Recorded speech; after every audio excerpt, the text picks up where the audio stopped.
Assalamualaikum warahmatullahi wabarakatuh. Eh, Selamat sore semuanya. Semoga diberikan kesehatan selalu. Allah SWT. Ya, pada kesempatan sore hari ini, saya sedang berada di luar kota ya, tepatnya di Jogja. Sama juga 4 hari di sini. Kan sini saya akan memberikan share tentang sudah kita yang lebih lanjut tanpa pertemuan limit ya. Dari sini juga kalian bisa mengisi quiz yang akan dikirim. Jadi tugasnya adalah kalian melihat video pembelajaran ini saya buat, lalu kemudian kalian mengisi quiz yang wajib kalian isi sebagai pengganti kehadiran. Para sponsor area ini, materi yang akan saya berikan adalah tentang manajemen modal kerja ya.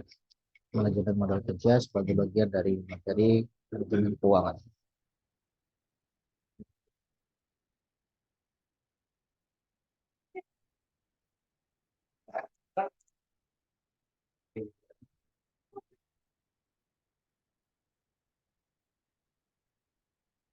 Jadi sebagaimana kita ketahui bahwa di pertemuan sebelumnya kita belajar tentang saham, tentang obligasi, kemudian tentang pasar keuangan, gitu, dan produk-produk pasar keuangan.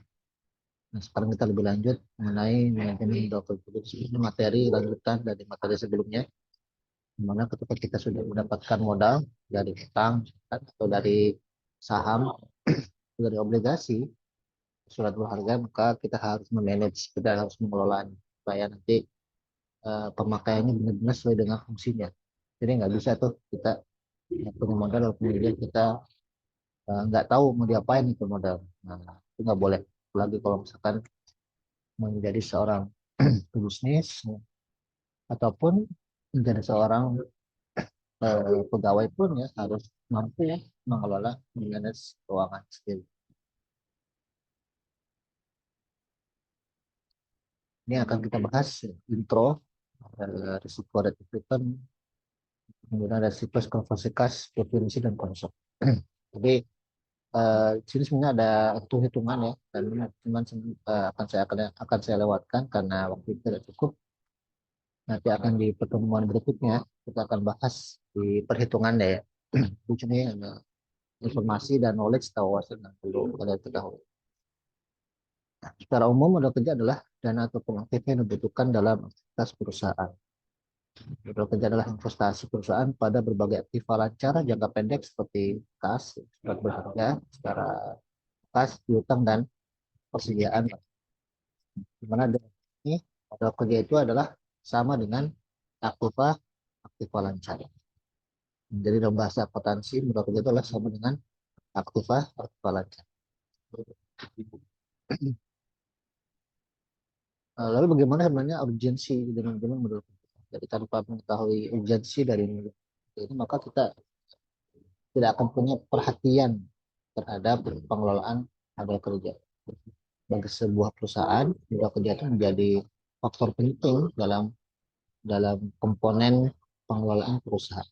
Ya, kalau dia nggak ngerti, maka bisa dipastikan dari awal pasti nanti ada masalah dalam manage keuangan. Nah, di sini secara mayoritas perusahaan menempatkan lebih dari separuh aktifanya itu pada aktiva lancar. Jadi dia lancar untuk dipakai gitu, bukan disimpan tapi dipakai. Jadi lebih dari separuh aktiva, lebih dari 50% itu ditempatkan pada aktiva lancar. Kemudian aktiva lancar yang jumlahnya kecil berakibat perusahaan kurang likuiditas.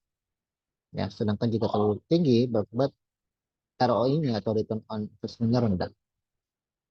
Jadi aktiva lancar ini jumlahnya memang harus mencukupi, ya, karena dia perputarannya cepat. Karena kalau misalkan nggak cepat, maka dia dalam suatu proses siklus bisnis itu dia akan terjadi masalah karena tidak ada plotting kas yang cukup di situ. Tapi jika terlalu tinggi, maka return on investment-nya menjadi rendah. Jadi return on investment itu adalah imbal hasil dari investasi yang dilakukan. Karena terlalu banyak kas ya, artinya kasnya numpuk.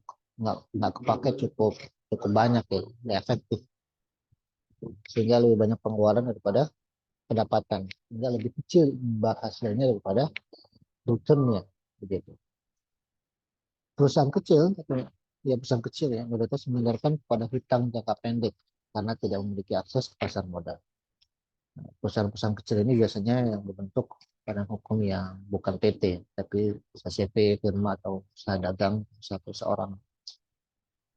Mereka memang nggak punya akses pasar modal. Pasar modal berarti mereka bisa memberikan saham, obligasi. Sedangkan untuk pasar yang besar atau untuk perusahaan yang besar mereka bisa punya akses ke pasar modal, artinya mereka di samping ya bisa menerbitkan saham, mereka pun bisa membeli saham ya, sebagai salah satu investasi mereka. Jadi ini bedanya ya, antara perusahaan kecil dan perusahaan besar. Sehingga kalau kita tahu bedanya ini, maka modal dari perusahaan kecil itu pasti lebih kecil dari modal dari perusahaan besar. Karena aksesnya pun kecil, aksesnya itu sedikit, aksesnya itu nggak besar. Contoh misalnya perusahaan besar A, karena dia udah menjadi PT sebagai badan hukum, maka dia bisa akses kemana-mana untuk mencari modal, menerbitkan saham. Kemudian kalau misalkan dia mau hutang ya, mau hutang itu bisa hutang jangka panjang. Tapi kalau perusahaan kecil dia nggak bisa hutang jangka panjang. Jadi nah, hanya bisa jangka pendek karena dia punya kapasitas yang kecil untuk bisa mengembalikan pinjam. Nah, lalu kemudian apa sih modal kerja itu? Modal kerja atau working capital adalah modal kerja bruto atau aset lancar yang digunakan dalam operasional perusahaan. Jadi ini modal kerja bruto, bukan neto. Karena ada bruto ada neto ya. Kalau neto itu udah dipotong beberapa cost-nya itu untuk uh, operasional perusahaan, tapi ini modal kerja bruto. Termasuk ini udah termasuk tax yang belum dipotong. Jadi kita dapat dari modal dari mana, itu belum diapa-apain modalnya, ya belum dipotong, misalkan eh, apa untuk pajak, untuk yang lain-lainnya begitu, maka itu disebut dengan working capital, modal kerja bruto. Nah, modal kerja bersih itu aset lancar dikurangi kewajiban lancar. Kewajiban berarti hutang, yang terlanjur itu hutang. Ya, tadi working capital itu modal kerja bruto berarti belum dipotong hutang. Kalau yang net udah dipotong. Ya.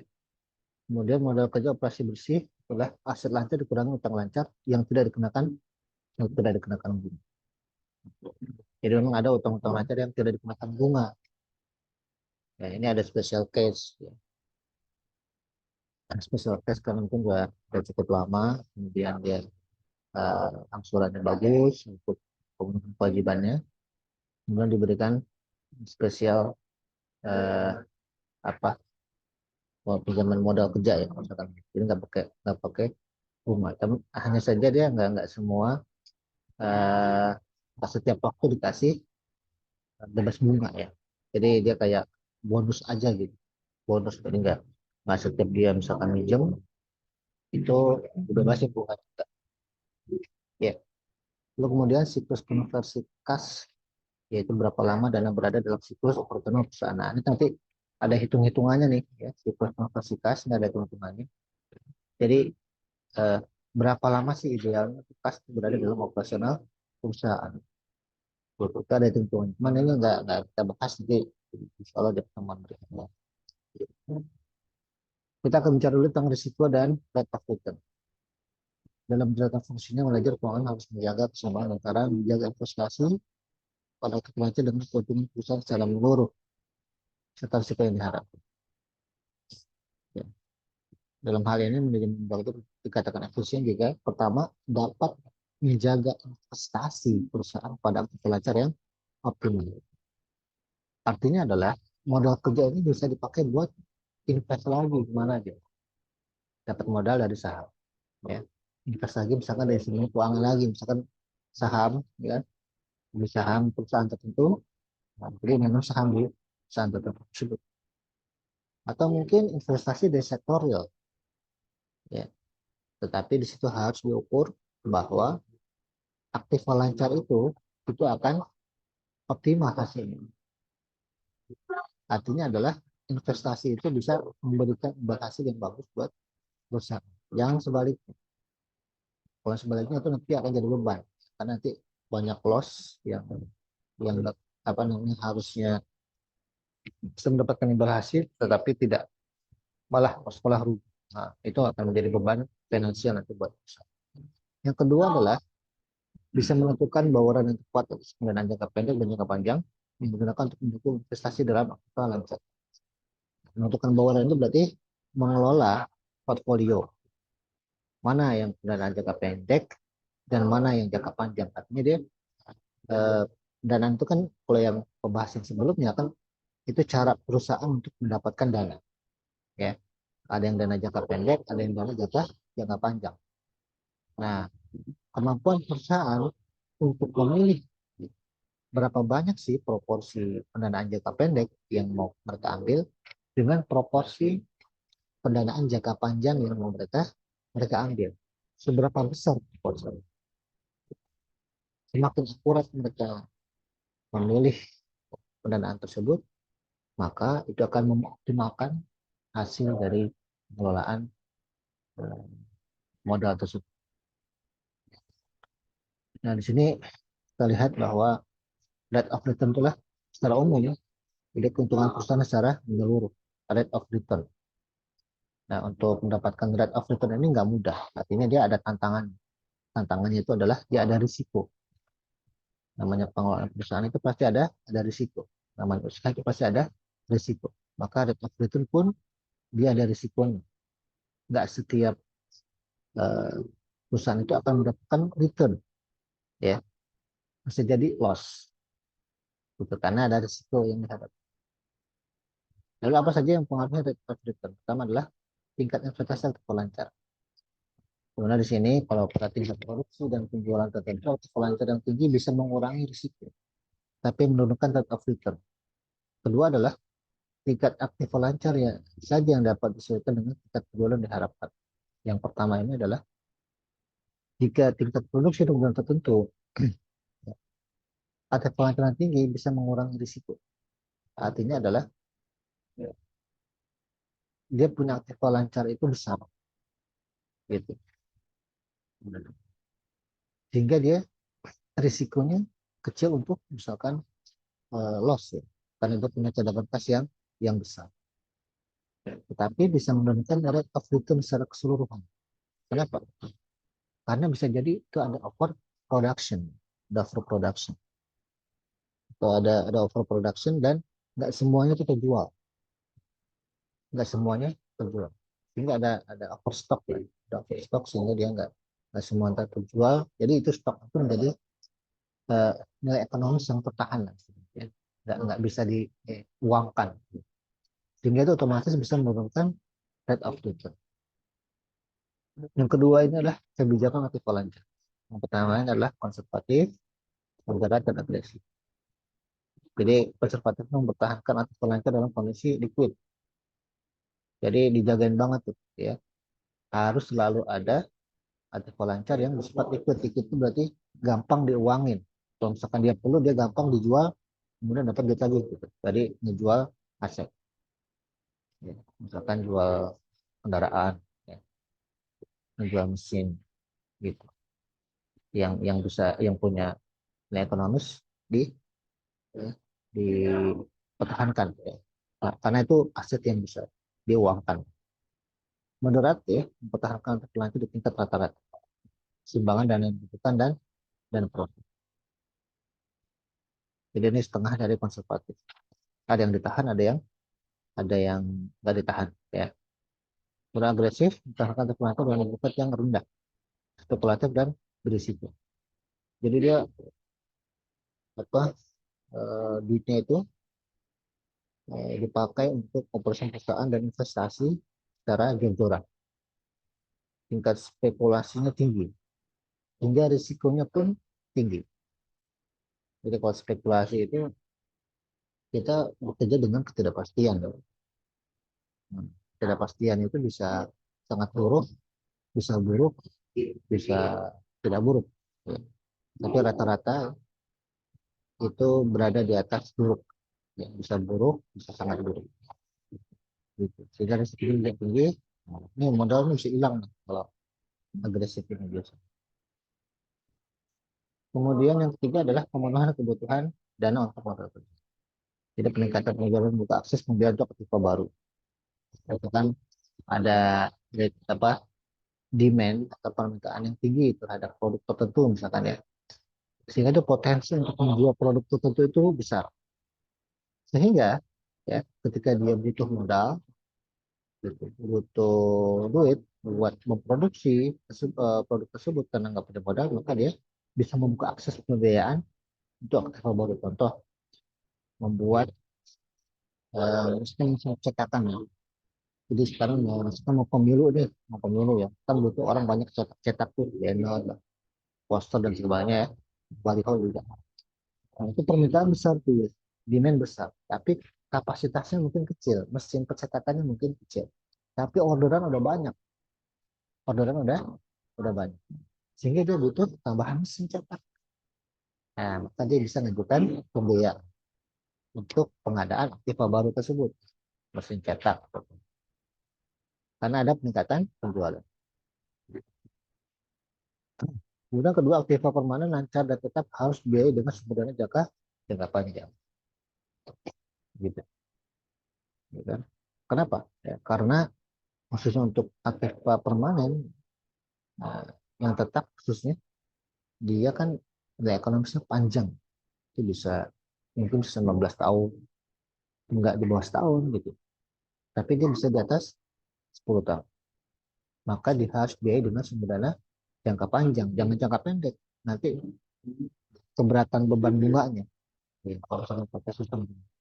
Jadi dia butuh jangka panjang supaya nanti rate, apa, rate pembiayaannya itu tidak terlalu besar. Kan gitu ya. Kalau kita ngangsur, semakin panjang kita ngangsur biasanya itu persentase bunganya semakin semakin kecil.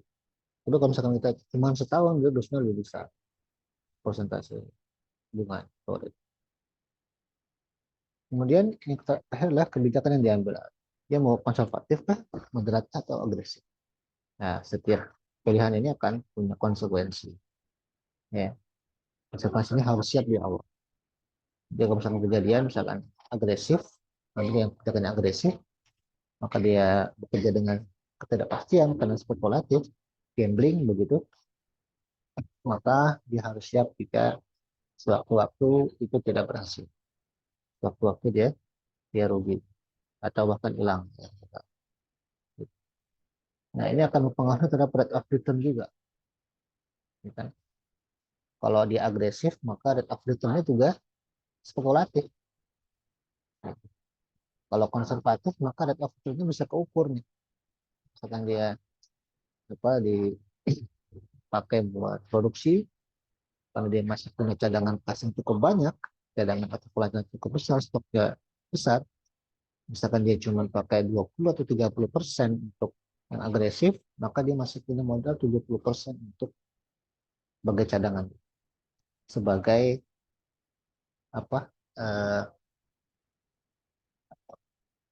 tambalan dia lah, tambalan dia untuk menopang rate of return, imbal hasil. Dibandingkan kalau misalkan dia 80% agresif, 20%-nya enggak. Kalau 80%-nya dia loss, nah, maka dia hanya punya cadangan 20% aja. Rate of return-nya pasti pasti anjlok gitu.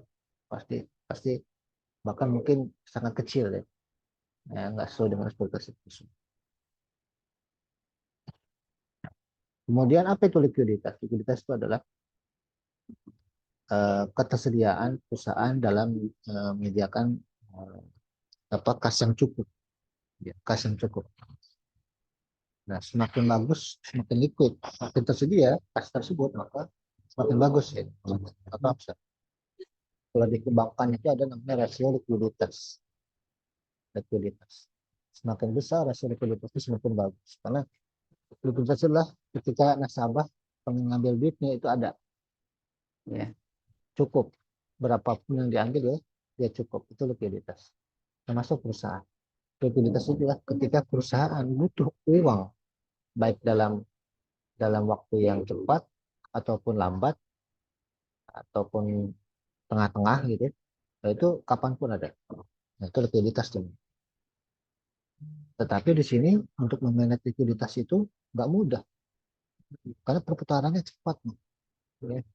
Perputarannya cepat. Nah, yang menjadi isu utama itulah dalam manajemen likuiditas ini adalah pertama adalah trade off antara risiko dan profitabilitas. Di sini berarti mempengaruhi aktiva likuid, yakni kas dan surat berharga. Aktiva likuid yang tinggi bisa menekan risiko, tapi menurunkan produktivitas. Ya. Artinya kalau misalkan ada aktiva liquid, aktiva yang punya nilai ekonomis, yang nggak kita jual, kita simpan, terus kita tahanin gitu ya. Nggak dikit-dikit jual, nggak dikit jual, itu memang bisa menurunkan risiko. Risiko itu berarti risiko yang buruk ya. Tapi bisa menurunkan profitabilitas. Karena mesin itu nggak maksimal dipakainya untuk misalkan mencetak produk-produk percetakan. Jadi trade off ini adalah dilema. Jadi kondisi dilematis. Di satu sisi, kalau kita turunkan risikonya, ya, eh, maka profitabilitasnya itu ya adalah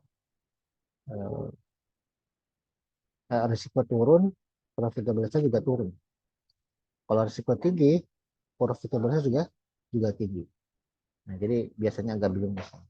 Tapi kalau mau yang aman ya biasanya itu risikonya yang rendah, meskipun profitabilitasnya rendah juga.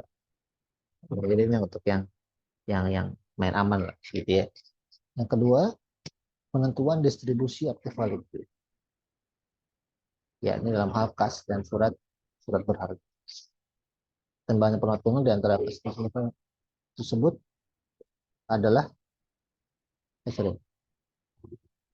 Jadi ini pertimbangan yang pada pertimbangan antara kas dan surat berharga ya untuk menentukan pendistribusian aktiva yang liquid.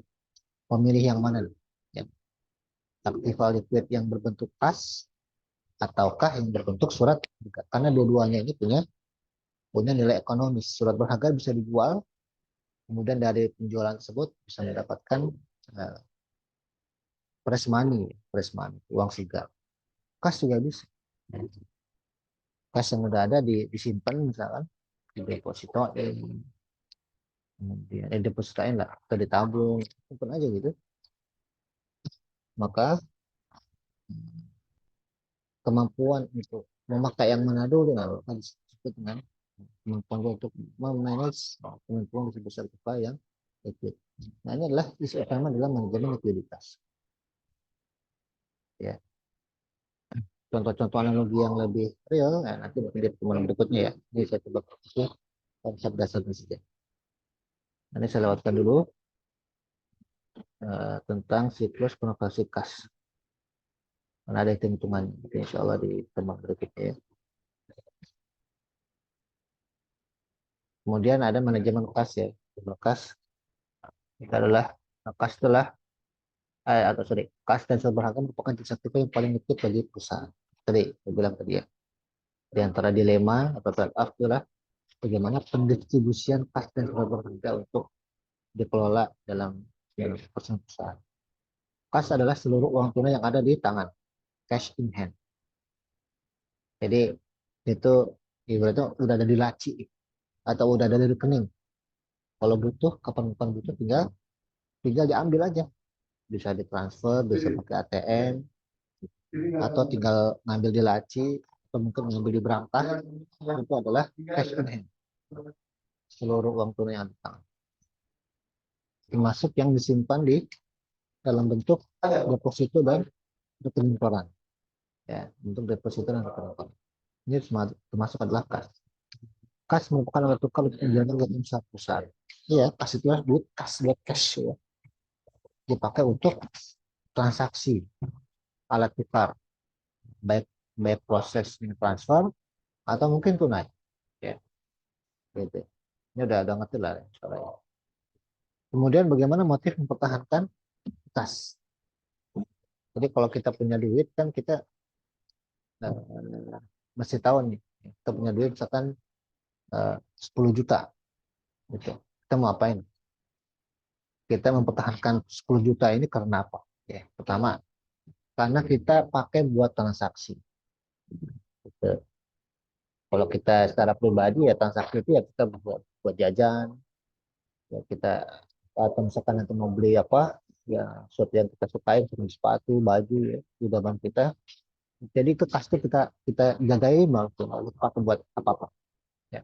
Kalau untuk perusahaan ya, kas itu dipertahankan untuk transaksi, bisa bayar gaji, bayar pajak, dividen, bayar untuk pengadaan persediaan barang, itu adalah dalam konteks transaksi. Kedua, untuk berjaga-jaga terhadap risiko buruk, eh, khususnya ketidakpastian aliran kas masuk dan keluar. Aliran masuk kas masuk itu kan berkaitan dengan pendapatan. Kalau kita jual sesuatu, maka kita akan dapat sesuatu kan gitu. Akan dapat apa? Duit penjualan, uang penjualan, hasil penjualan, uang masuk. Pas keluar kita beli bahan baku untuk keluar. Maka kita butuh cadangan kas untuk apa sebagai eh, bantalan tadi ya. Kalau misalkan nanti pendapatannya kurang, penjualannya itu nggak mendapatkan cash yang cukup, maka kita bisa bantu di sini. Ya, atau misalkan di masa COVID kemarin tuh wabah, itu kan di spek berjaga-jaga ini banyak yang lumpuh ya, banyak yang lumpuh. Mereka nggak cukup cadangan kas karena tidak tahu bahwa ada wabah yang 2 tahun namanya itu sehingga banyak yang kolaps. Ya. Yang ketiga, mengeluarkan peluang investasi di surat berharga. Jadi kas itu dipakai buat investasi di surat berharga karena ada peluang untuk dapatkan imbal hasil di investasi di surat berharga ya. Untuk yang konvensional maka dia akan dapat kalau di obligasi dapat kupon, kalau di saham dia dapat dividen atau dapat capital gain gitu. Itu adalah peluang-peluang yang bisa didapat. Jadi ini adalah motif mempertahankan kas ya. Karena ada keuntungan ya dalam kita kas yang cukup. Pertama adalah berhasil investasi. Ya, kalau kas kita itu lebih banyak, maksudnya banyak yang diinvestasikan, maka imbal hasil juga akan dapat banyak gitu. Artinya kalau kita misalkan beli obligasi, atau beli saham, atau obligasi lah, kita punya duit 10 juta, ya, masuknya 10 juta udah didiemin situ. Itu sebagai kas kita, sebagai sediaan. Nah, ketika itu didiemin, itu dia akan dapat muter terus. Kuponnya akan dapat. Dibandingkan kalau misalkan kasnya hanya misalkan 5 juta, 2 juta. Maka imbal hasilnya juga rendah. Kemudian diskon pembelian. Diskon pembelian. Artinya adalah kalau kas kita cukup, kita sebagai produsen atau penjual, kita bisa memberikan diskon pembelian bagi konsumen. Gitu, sebagai bentuk apa, strategi marketing. Diskon pembelian. Lalu kemudian bagaimana untuk menutupi? Kalau diskon itu kan logikanya adalah kita rugi ya. Kan harga 500.000 ya satu produk barang. Kemudian kita diskon 10% atau 20%. Nah, 10% 20% ini adalah sebenarnya adalah bisa jadi kerugian nih ketika menjual barang tersebut. Nah, untuk menutupi kerugian ini maka kita perlu kas. Tapi ini kasnya sementara doang. Nggak selalu apa menutupi ya kekurangan karena diskon tadi itu. Makanya diskon itu nggak selalu ada. Biasanya itu ada di saat-saat momen-momen tertentu ya. Momen lebaran, hari raya, momen akhir tahun, atau momen-momen tertentu. Jadi nggak sepanjang tahun itu ada diskon. Ya. Karena nggak kuat juga ya kalau misalkan diskon terus kemudian kas sebagai bantalannya. Kemudian harga promosi. Ya. Harga promosi biasanya di bawah harga harga normal. Nah, ini hampir mirip dengan diskon pembelian ya. Kalau diskon pembelian itu udah ada harganya, ya udah dijual gitu, udah terkenal lah produknya, udah banyak yang tahu. Terus ketika kita pengen beli ada diskon gitu. Misalkan kita beli kopi, kopi gula aren ya, misalkan 20.000, 25.000, kemudian kita sering belinya 25.000, kemudian ada diskon ya, diskon jadi misalkan 18.000. Kalau harga promosi itu adalah harga ketika baru launching, itu baru launching itu harga promosi untuk mengenalkan orang, ya. Supaya orang mau mencicipi, ya karena harga promosi itu biasanya lebih murah bahkan mungkin cuma 50%. Nah 50% lagi dari kas itu tadi. Mesti dibantalin pakai kas. Jadi kas sebagai korban, tanda kutip ya.